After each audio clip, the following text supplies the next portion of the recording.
greens, potatoes, tomatoes, chicken. नदी पहाड़ों से उतरकर चलती है। तो सोर्स के मुताबिक सबसे पहला हिस्सा जो हमें मिलता है वो है भाबर। हाँ, भाबर।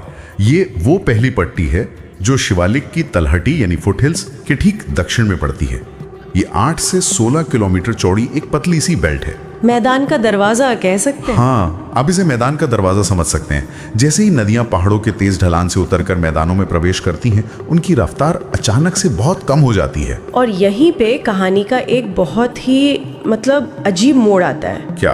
कि नदियां पहाड़ों से उतरते ही गायब हो जाती हैं। हाँ, गायब हो जाती हैं। जो तस्वीरें हैं उनमें भी सिर्फ पत्थर और कंकड़ ही दिख रहे हैं, पानी कहीं नजर नहीं आ रहा।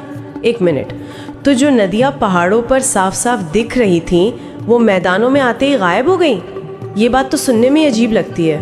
आखिर ये पानी जाता कहाँ है? देखिए, ये कोई जादू नहीं, बल्कि फिजिक्स का एक बहुत दिलचस्प उदाहरण है। इसे ऐसे समझिए जैसे आप बाजार से बहुत भारी सामान लेकर आ रहे हैं और घर पहुंचते ही दरवाजे पर सबसे भारी थैले रख देते हैं। अच्छा। नदी भी यही करती है।